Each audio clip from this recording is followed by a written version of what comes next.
Invitation. Paralyzed with fear, I struggled to remember the rules of fighting I learned from cardio kicks. 1. You go girl. 2. Work it.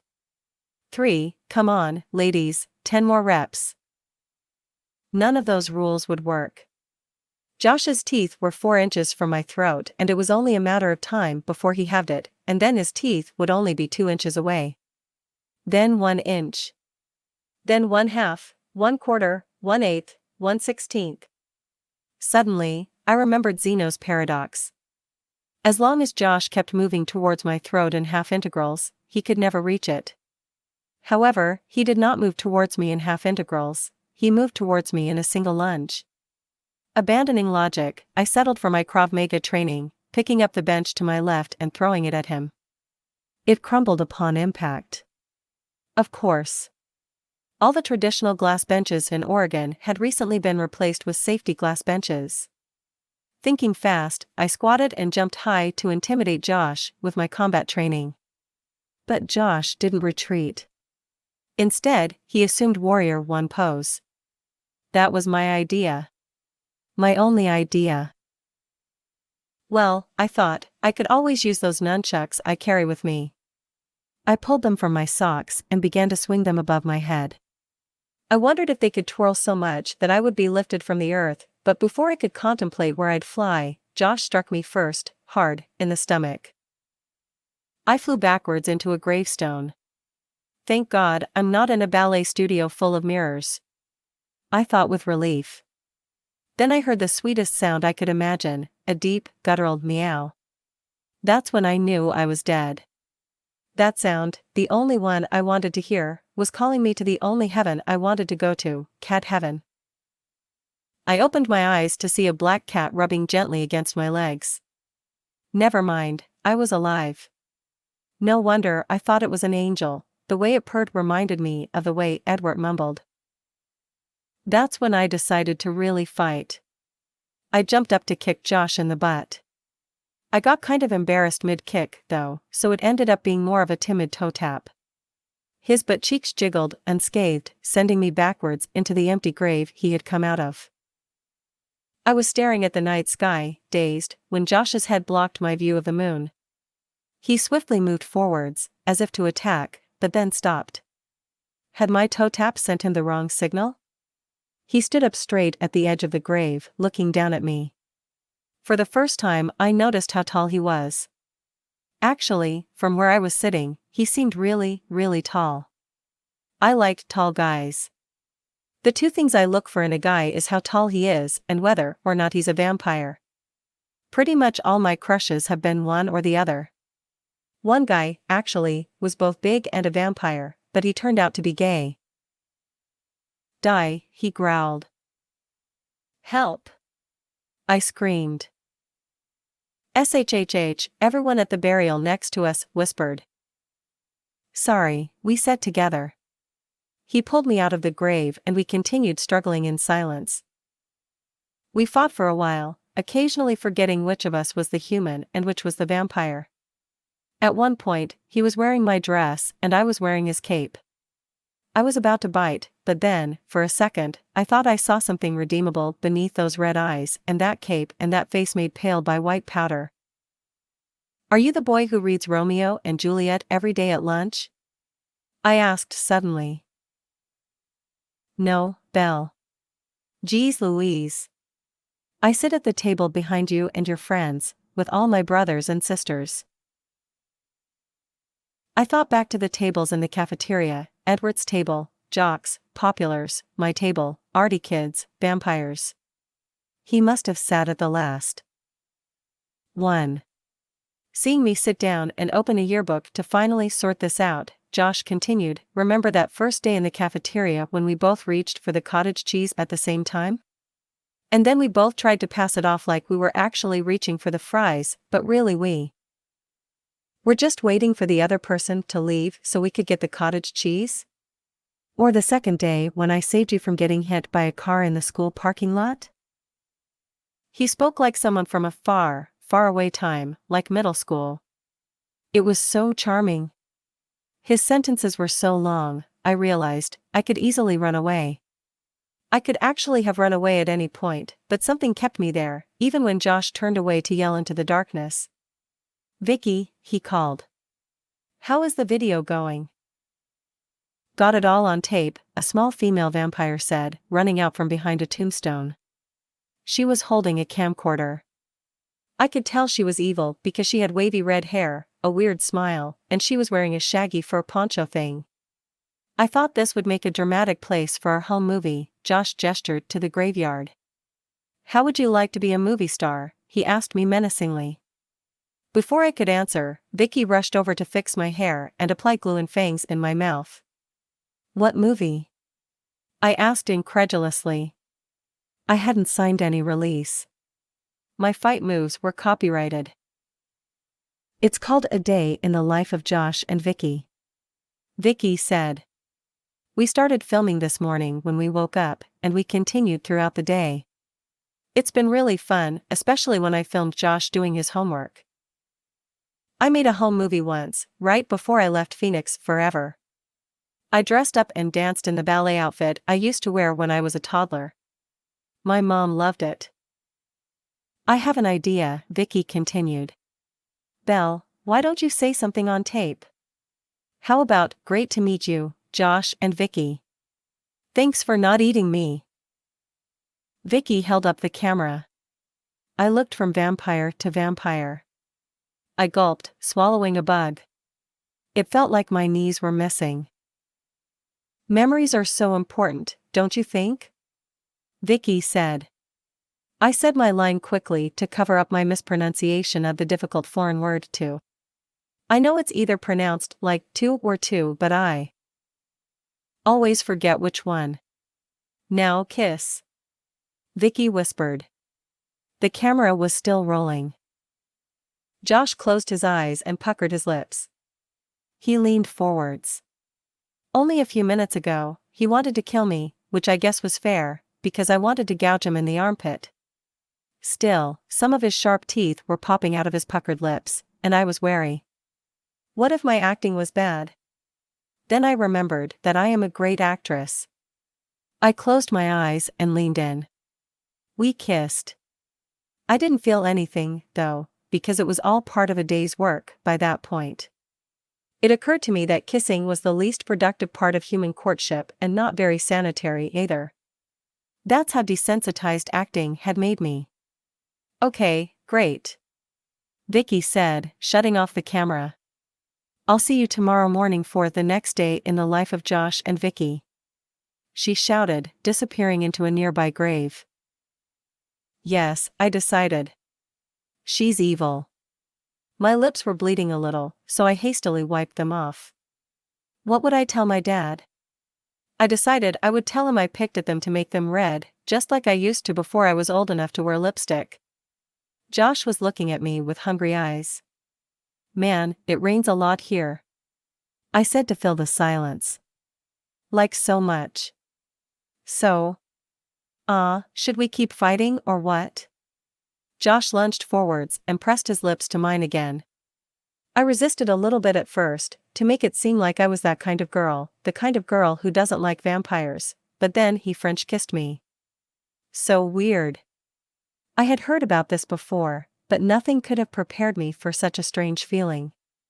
Even after he removed his nose from my armpit, I still felt a slight tingling sensation. "So is it awkward if I ask what our status is?" I asked quickly. Not that I cared either way. I just wanted to know, you know? "Not at all. We're a couple now." I wondered how I'd express that on Facebook. I'd have to change it from what it was before, "It's complicated with a vampire." But then I realized that worked pretty well with the new scenario. "Want to come to the vampire prom with me tonight?" Josh asked. I remembered my last prom, the stupid pre-prom photos, the ugly pink dresses, the tacky disco ball, the gunshots, the 911 calls, the national media coverage, and the lame cover band. "Of course," I said. "Great, because I already got you a ticket." "Oh wait," I said, suddenly remembering the boy who had flailed away just minutes ago. "I think I might already be going with someone." Another vampire? No. I thought so, but no. Remembering Edward, I felt angry, and a little silly. I should have known he wasn't a vampire. He failed to meet the 3 telltale criteria for vampirism: speaking in an old-timey way, being pompous, and having sparkly skin. Well, it doesn't really matter, Josh said. We vampires have a separate school prom in winter instead of spring. Coincidentally, at a time most inconvenient for outdoor photos. He sneered. Separate but equal my ass. I shook my head in sympathy. I had never realized that being a vampire made you different, but not in a nice Dr. Seuss kind of way in which you have a star on your belly. We sat down to snuggle in front of a tomb. Josh, I asked. How did you become a vampire? I fought Dracula. I nearly killed him, too, only I felt bad when he told me that I was his only friend, and that was the reason he'd kept me in his dungeon for 5 years. He bit me right when I turned to go back to my dungeon. What a trickster. Very loyal once you've known him for a few centuries, though. You know Dracula? I yelled. That's so cool. I imagined what I'd do if I ever met Dracula. I'd probably say, I'm Belle Goose, girl of the vampires, and he would bow down and nip my feet. Well, Belle, Josh said. I'm a pretty cool guy. What was Dracula like? Fong-ed bat-like. Wow. Dating Josh would lead me to all sorts of opportunities. Maybe he knew the Swamp Thing too. I'll take you to your house before we go to the prom, Josh said, standing up and brushing off his cape. You'll probably want to put some makeup on or something. Wash your face a few times. I blushed. I hadn't realized my tempting blood smell was coming from my nose pores. We held hands as we walked towards the exit. Josh's hand was cold, but not in the clammy, sweaty way I was used to. Edward, I thought with a sigh. Edward. Where did I know that name from? Wait here, beautiful, Josh said once we exited the cemetery gate. I'm going to bring the car around. A few minutes later he came to a rolling stop by the curb. Get in, he said ferociously. Okay. I thought. That was a little rude.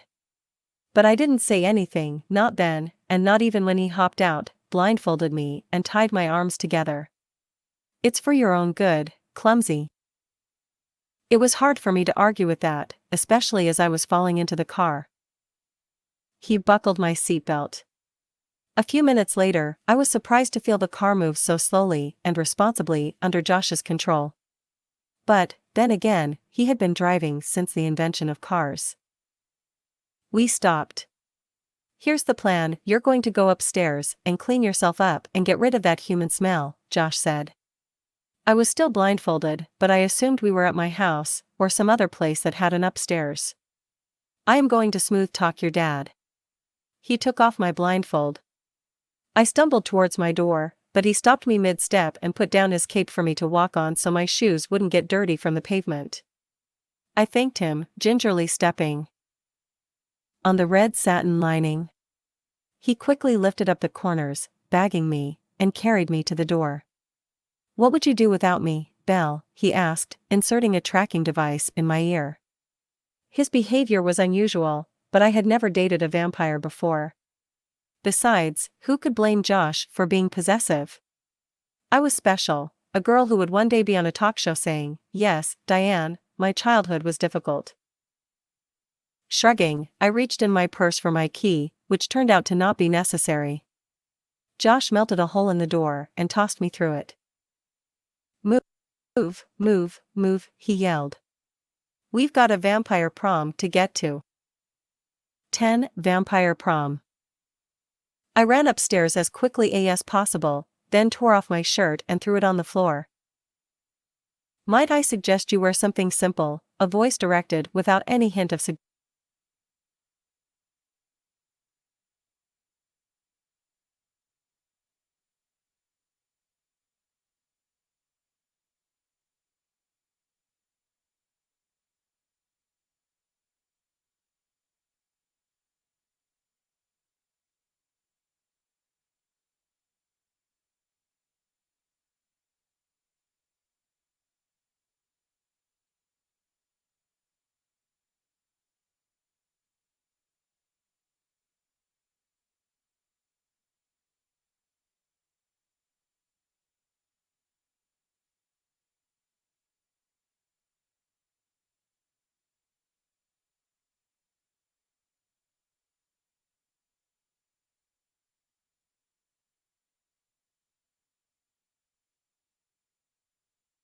Suggestion. I turned to the window and gasped. Josh. Quickly, I covered up my bra-patterned undershirt. It was too late, though. Josh had seen them. So now he knew I was aware of lady garments. I don't mean to control every facet of your life, he continued, taking my hand and closing the window with it, but I believe it would be unwise for you to wear something eye-grabbing to the prom. The theme is fancy Venetian masquerade, and you're going to be in a room full of vampires. Any fabric you own that camouflages with walls or dance floors might be best. How did you get in here? Through the window. Duh, I'm a vampire. Still, my window is barely 2 feet tall. Duh, I did the vampire trick where you shrink yourself down with a vampire ray and then vampire pump yourself back to a normal size. I started to ask more questions, but we were interrupted by a violent banging on the door. Where is he? Called Jim. Is that vampire in there? Josh lunged towards me and put his hand over my mouth. No, he said in a low, masculine voice. Just your female, human daughter, all alone. I pushed his hand away. No, Dad, I said. I don't see a vampire in here. We'll keep looking though. I'll keep looking though. After a long pause, we heard him stomp back down the stairs.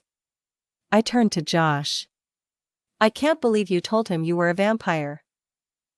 Jim hates vampires. Are you embarrassed by me? He asked teasingly. He grabbed my waist and pulled me close. What about now? He said, doing a humiliating penguin dance. No, I'm not embarrassed by you. We just have to keep your vampirism a secret from my friends and family forever and ever, okay? He stopped dancing. Whoa there. Forever and ever? I sighed exasperatedly. Edward might have been clueless, but he didn't ask half as many questions. Yes, forever and ever. Once you've bitten me and made me your vampire mate. He slowly backed away. Wait right here, Belle, he said, opening the window behind his back. There's something I got to do, at this other place. As I heard his car roar to life and then screech away, I turned my attention to my closet. What could I possibly wear to a masquerade? I threw everything I owned onto my bed. Leg cast, left leg cast, neck cast, various finger casts.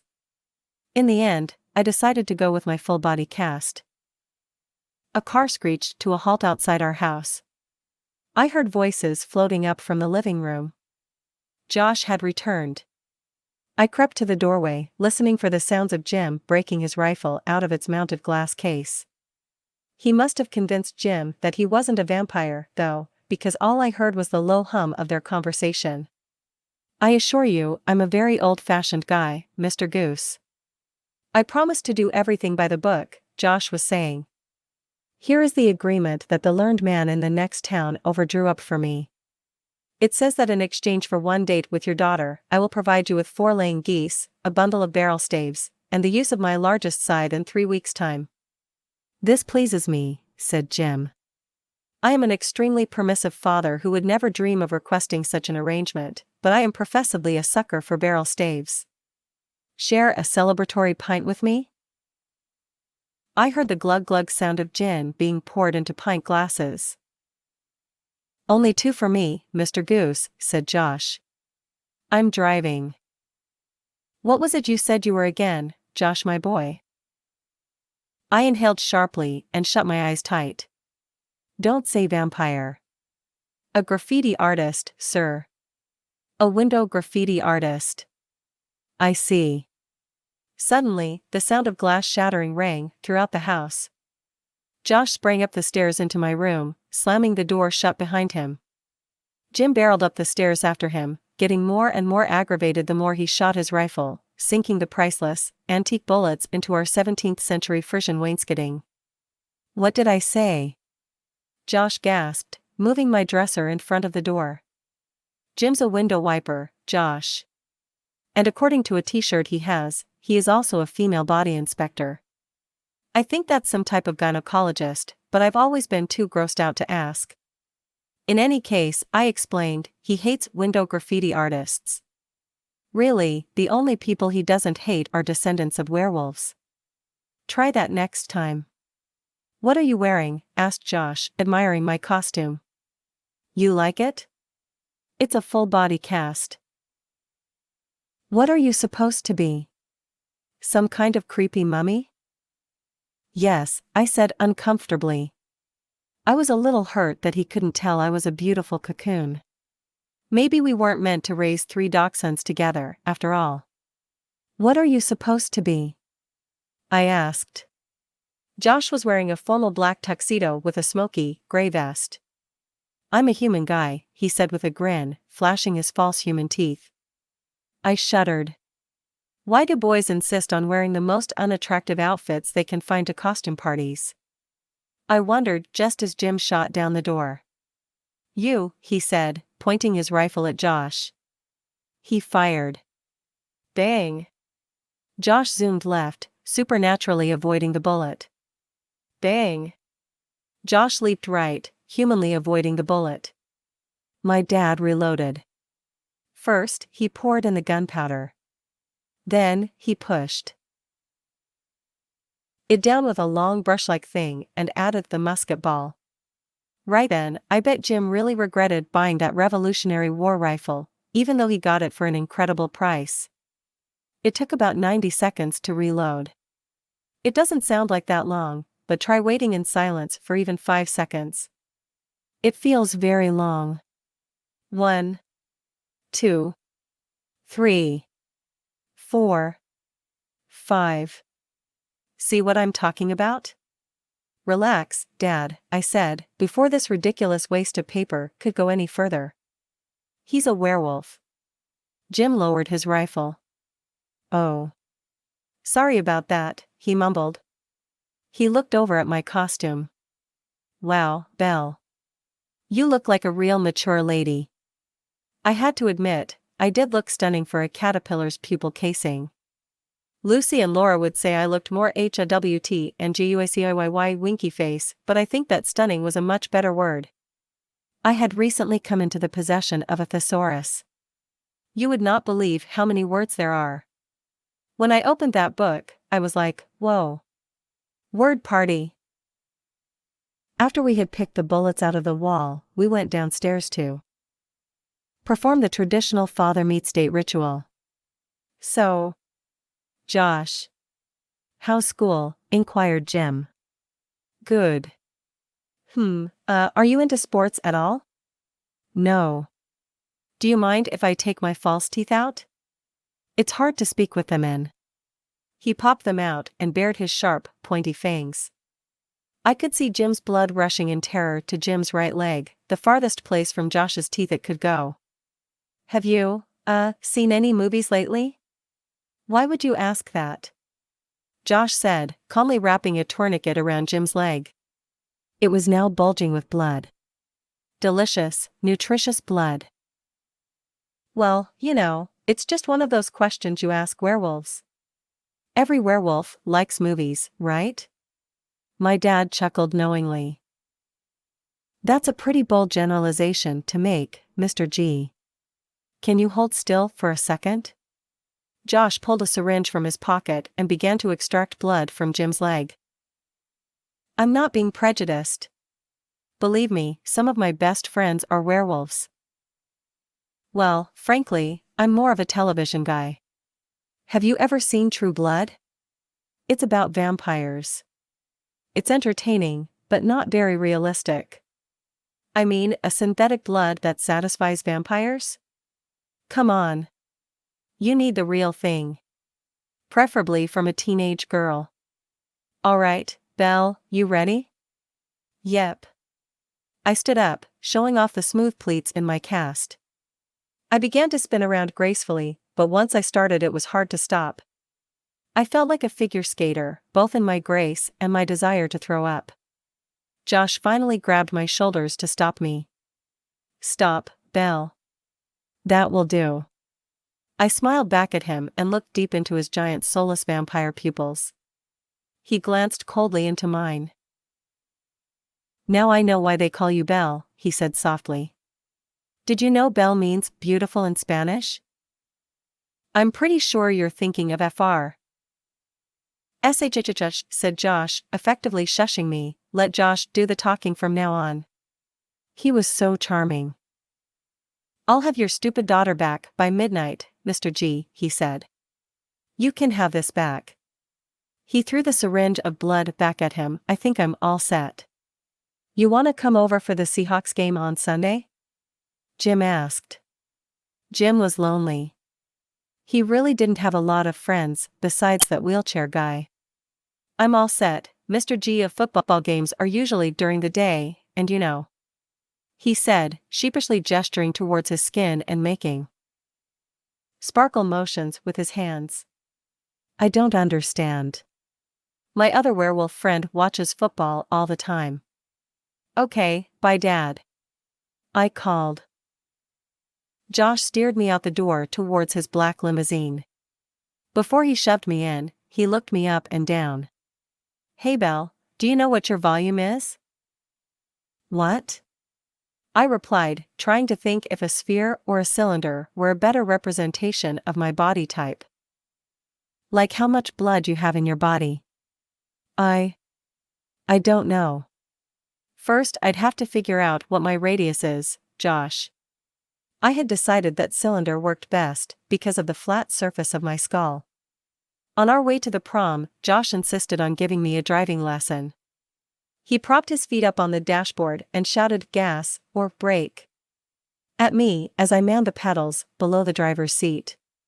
He was such a controlling driver, not once did he let me improvise. I couldn't even control the radio from where I sat cramped on the ground. Josh blared his techno-vampire songs. None of them were Schubert. Since the theme was a fancy Venetian masquerade, you would think the prom would be better decorated. There were a couple of black streamers and one overly inflated black balloon. But then I told myself to be more open-minded. Most craft and party stores close before sundown. If a vampire went in daylight, he would look like he was stealing a lot of glitter by rubbing it all over his body. What a mess that would be. Legally. I hope you don't find the costumes boring, Josh said apologetically, as we walked through the gymnasium to get to the photographer. The prom committee picked a pretty unimaginative theme in terms of costumes this year. Looks like everyone decided to be human. There's a huge human romance novel phenomenon going on in the vampire world right now. You should have seen the costumes for the last few prom themes: pimps and their street hoes, CEOs and their office hoes, G.I. Joes and their combat hoes, gardeners and their garden hoes, firemen and their fire hose.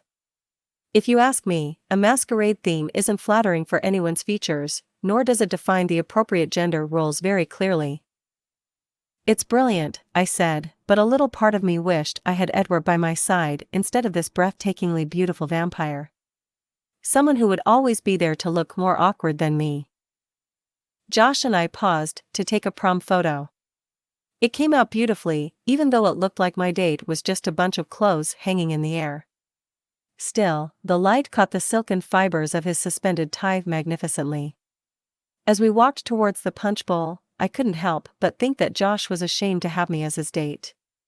Maybe it was the way he kept mouthing, "She's not with me," at passers-by. I don't know. I have trouble understanding boys' signals sometimes. As the saying goes, boys are from Mars and girls are from a completely normal planet. When all of the vampires broke into a choreographed dance, I sank deeper into a feeling of alienation. When did they all find time to practice together? The zombie-style dance was actually pretty good, but I think many of the moves were heavily influenced by a certain video by a certain immortalized king of pop, black or white. I stood by the punch table as the vampires danced through the last verse. There were 4 bowls labeled AB positive, O negative, AB negative, and grab bag. I'll have an AB positive, I told Josh when he returned from the dance floor. What's it made of? Apples and bananas? It's made of blood, Belle. You know this is blood, right? Oh, of course. I was just joking, I replied, sipping from my cup in horror. I was really going to have to commit to this. As I nursed my blood cup, Josh introduced me to his friends, Levi and Zeke. They gawked at my costume. "What are you staring at?" I asked defensively. "At least I have a costume." "Whoa," said Levi. "Say that again." "Say what again?" "Ha. Did you hear that, Zeke? She sounds so human." "Hello," said Zeke in a deep, even voice. "My name is Human Guy." A group of vampires gathered around us, laughing. "Oh, let me try, said one. "Hello. My name is Human Guy." They all laughed again. "Hello," said Levi. "I am a human person." "Why do humans say it like that?" Zeke said. "Humans always say it like that. Nobody says that." I told them, but this only made them laugh harder. "Hello," said Josh. "My name is Mr. Human Guy." They were weeping with laughter. "Josh," I whispered ferociously. "Aren't you going to defend me? Come on, Belle, you know how you sound." "It's not your fault," he added quickly. "It's an inherent flaw within your species. I know you can't help it and will never be able to correct it." He held my cast-covered chin in his hand and petted my cast-covered hair. "Be proud of who you are, Belle. Don't apologize for your differences. Your quirky, defective differences." Just then, someone tapped me on the shoulder. "Belle," cried a familiar voice. I spun around to see none other than Lucy. "Lucy, what are you doing here?" She laughed maniacally. "Belle, I bought over a dozen prom dresses because you couldn't tell me which one was best.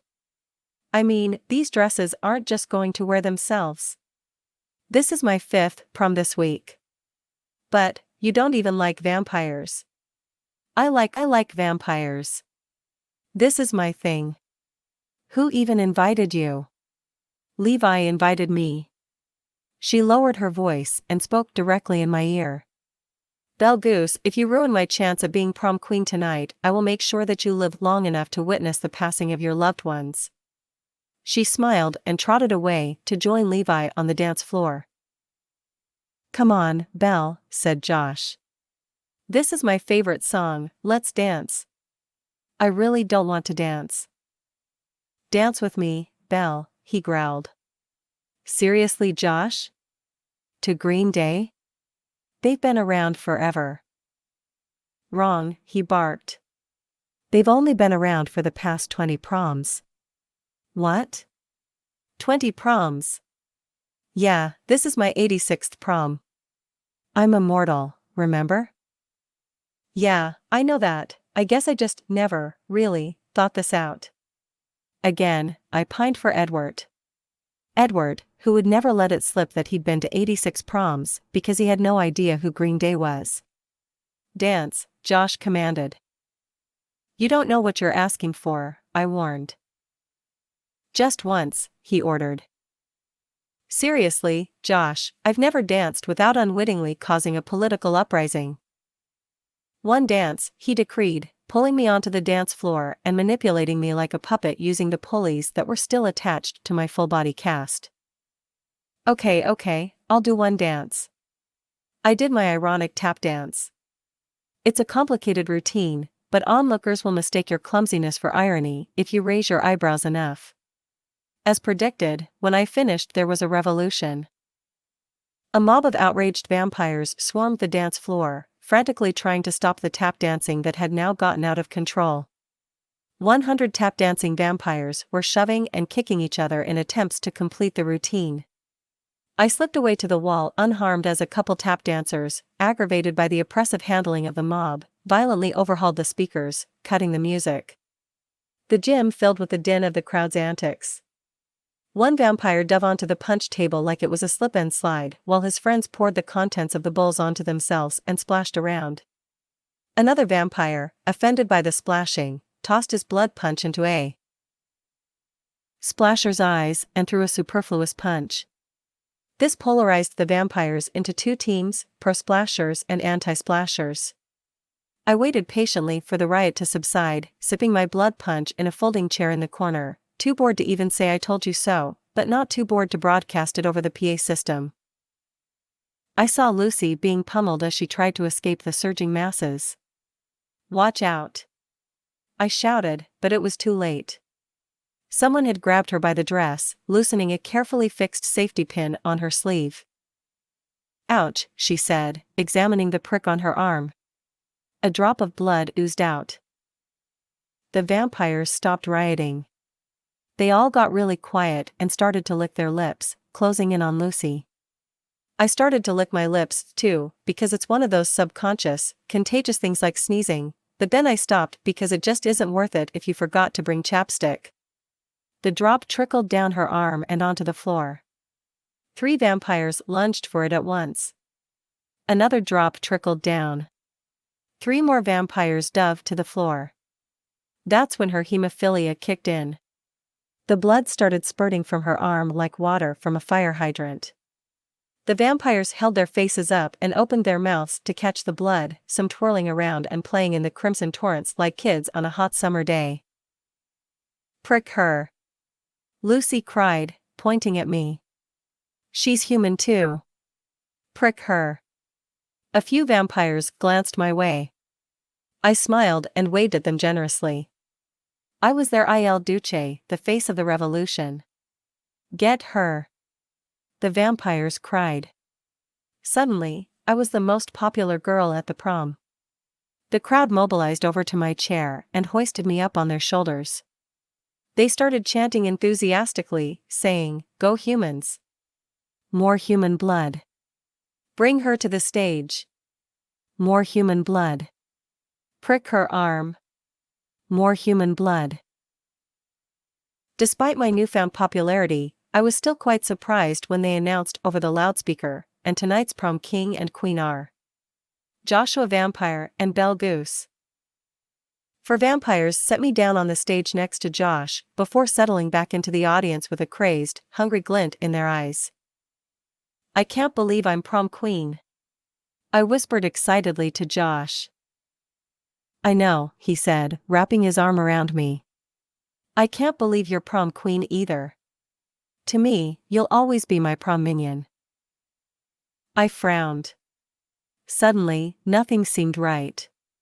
Lucy, trying to escape from a dozen hungry vampires, Josh's domineering yet somehow not romantic attitude towards me, are being crowned prom king and queen when it obviously should have been given to a different couple, one that had shown more courage, the gay vampire dancing with his boyfriend in the corner. Despite the disapproving glances, they weren't going to let anyone else define their love. The entire gymnasium was cheering us on. Lucy was pointing at the air above my head, screaming something. I looked up where she was pointing to gaze at my tiara. I gasped. Angelica's ominous epileptic message resounded in my brain, "I see a room in Chapter 10. A room full of vampires. In the corner of the room is a metal folding chair. Beware of the crown." I ducked in time to narrowly miss the falling 50-pound dumbbell with a spiky tiara attached. I jumped off the stage. "Seize her!" Josh cried oppressively. I turned to face him. "I've had enough of your authoritative commands, Joshua. I'm tired of vampires." I ran out of the gymnasium into the clear, cool night air, feeling lost and friendless because, let's face it, talking to Jim is like talking to a wall. I had no one to turn to, neither vampire nor human. God, I need a werewolf friend, I thought as I walked towards the parking lot. Then, something funny happened. My vision tunneled, and all I could see was a white, pasty light, glowing on the horizon. I stopped at the top of the stairs leading to the parking lot and steadied myself with the railing. The light continued to glow as pale as ever, but now 2 green lights were added towards the top, and then a goofy, metal grid smile. Edward. I was seeing Edward. All of my anxiety and confusion washed away as I realized what I had to do. First, though, I would need to get down these stairs without hurting myself. With Edward shining like a beacon in my mind, I gazed coolly at the fatal obstacle course lying before me on the steps. I had never felt calmer in my life. I hopped from one foot to another down the stairs, rolling when necessary as the axes suspended from seemingly out of nowhere dropped all around me. I was doing it. I was really doing it. I swerved around a spike that shot up from the ground. It narrowly missed me, poking a hole in my costume instead. As the clock struck midnight, I could feel my cast cocoon beginning to unravel. Soon I will turn into a pumpkin. Or was it a helpless maid? A butterfly? In any case, some objective correlative was changing in a way that implied my character had developed. Most pertinently, in the ability to balance. But I wasn't done. Okay, pretty face, I said to myself, gaining encouragement from my self-established nickname, there's one more thing you need to fix before this night is through. 11. Rightful place. And that one thing was adjusting the alarm system in our house. Now that a vampire breaking into my house and hovering over my bed at night was no longer a deluded fantasy of mine, but a frighteningly real possibility, I needed to disable the ring for criminals, but ignore any vampire's setting. I ran back to my house and retrieved the vampire-proof locks from our bottom kitchen drawer. Jim had been on my case about putting those on, but between the vampire fighting and my Elizabeth Bennet-esque romantic realizations, I just hadn't found the time. Remembering that he had warned me I would be sleeping on the streets tonight if he came home and our house still wasn't vampire-proof, I went through all the rooms, applying the safety locks that only human hands can open. This is because human hands can squeeze and pull simultaneously, while vampires and children can only do one or the other at any given time. I wanted to forget all about prom, so I took off my ragged cast and changed into a slim, satin evening gown. I looked in the mirror, resolved. I looked at a self-portrait I had drawn, resolved. I looked into the dirty water in the kitchen sink, which had a faint reflection, resolved. It was time to go to Edward. I arrived over the other side of the fence surrounding his gated neighborhood, panting, realizing I could have walked in the open entrance instead. I decided to take off my heels, they were fine to walk in, but I wanted Edward to think that I had a hard time getting to him. I also, accidentally ripped my dress climbing over a gate and, accidentally messed up my hair with my hand. I ran along the streets of Edward's subdivision in the dark, imagining I was a woman who balances clay pots on her head running to the watering hole, or that I was a gifted teenage girl running away from a group of vampires celebrating the greatest night of high school. A lot had happened to me in the past few days. I had dated a real boy who was a fake vampire. I had dated a real vampire with a fake accent. I had faked my death to see if I would have a big funeral, but I didn't have any funeral at all, because my eye kind of twitched as I was lying there and it ruined everything. I had finally gotten through that mini-book series about the girl prankster, Nancy Drew. Also there was something about werewolves, but I left that part out. As I ran, all of these events ran through my mind in a kind of photo-video montage with cool, exhilarating rock music playing in the background. I added the image of me winning some sort of award, because I have a feeling this will happen soon. I turned down Edward Street, deciding to walk the rest of the way because I didn't want to be out of breath when I arrived. I wondered what I would say to explain the sweat stains on my dress. Would he believe me if I told him that I had peed? My pee did have a funny way of winding up by my armpits. I was right in front of Edward's house when, suddenly, I heard Decode by Paramore. My ringtone. I quickly opened my cell phone. What up, blood? I said. Answering this way was a habit I had developed when I thought my boyfriend was a vampire. Be careful not to speak until I tell you to. I froze. It was Josh. I dropped the phone. I picked it up and then dropped it again. I put the phone to my ear just in time to hear him say, "Good, now say Switchblade or press 1 if that is your current location." Switchblade, I whispered, looking up at Edward's glass house in fear. There could only be one reason behind this call: kidnapping. Would I ever hear Edward's sweet triangle melody again? This is your final warning. Josh continued. Stop it. I yelled. I'm not afraid of you. Your vehicle is not insured, he said. Where's Edward? Do not hurt him. Slipping a little, I began to run up the glass walk. To insure your car, please press 1 or say insure after the tone. Josh's voice said.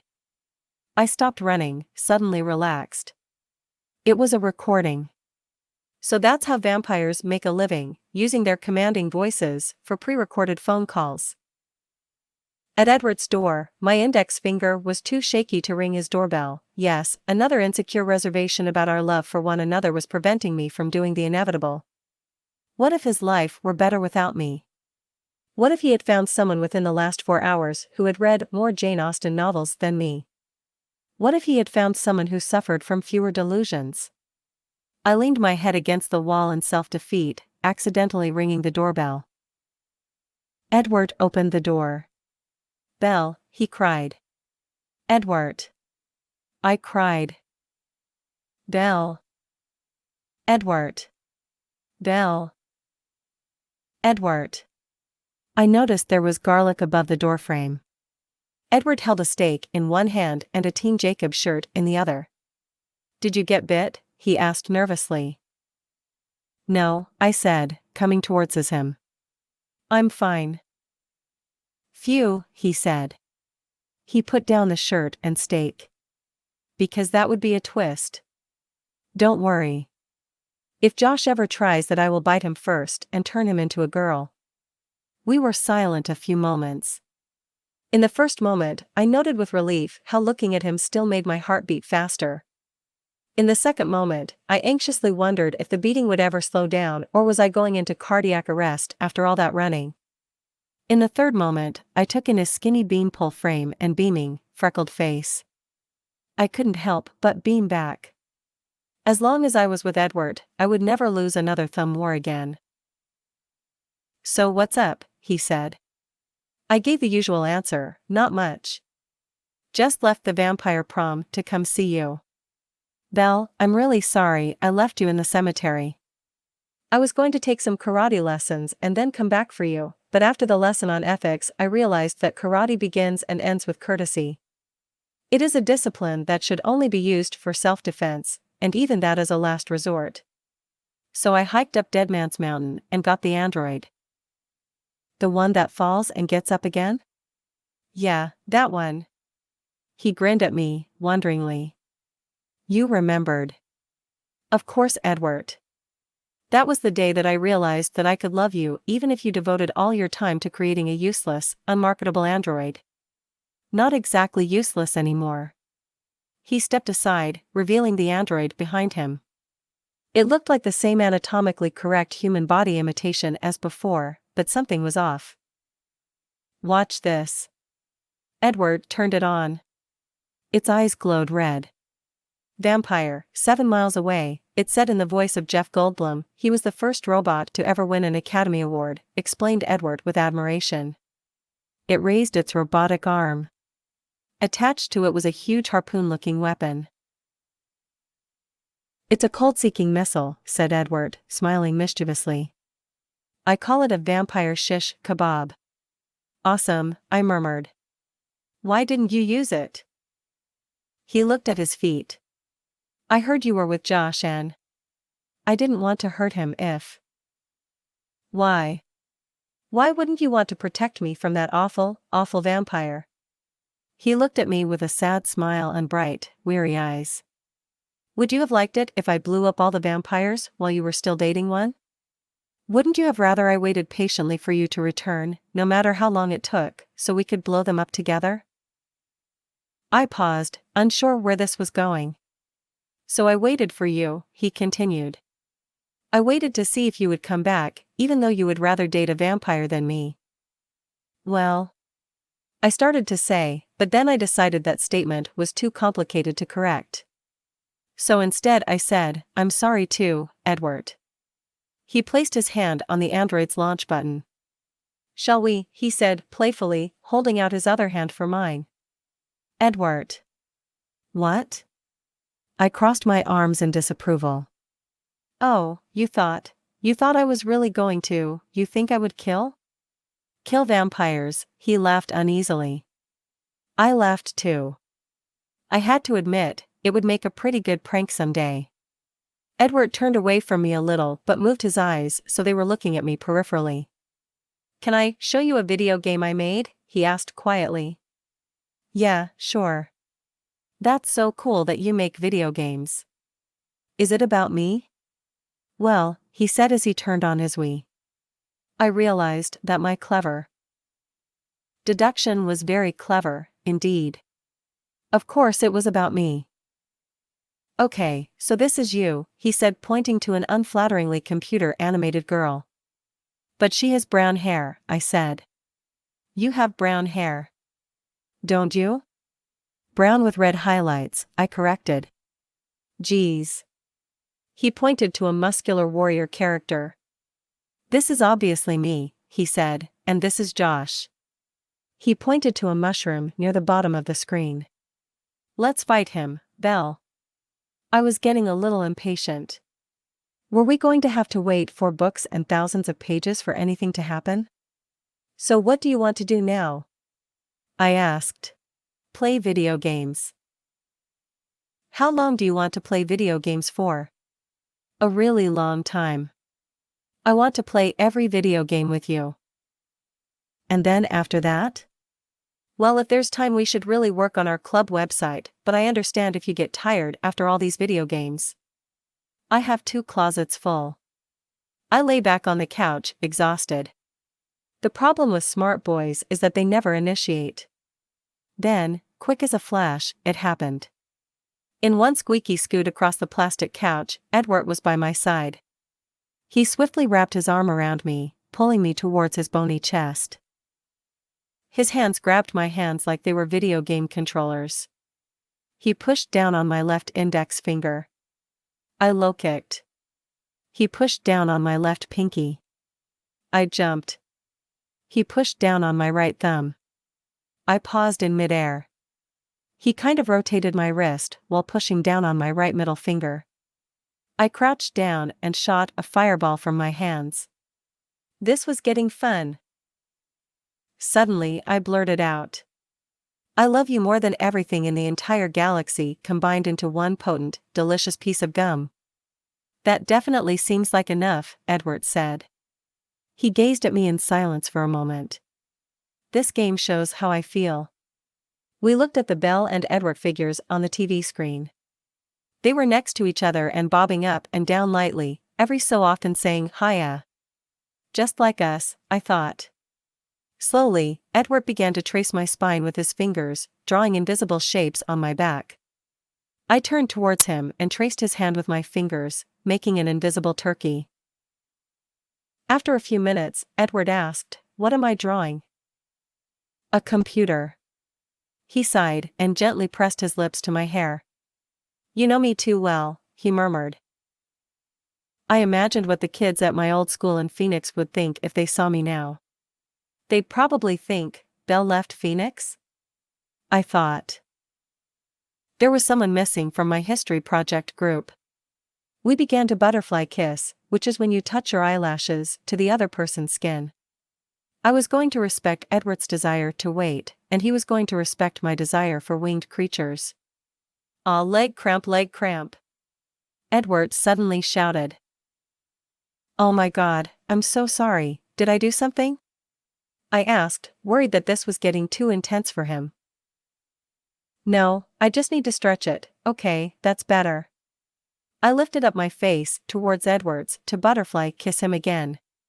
He bowed his face towards mine, fluttering his eyelashes softly against my eyelashes, and then against my cheek and lips.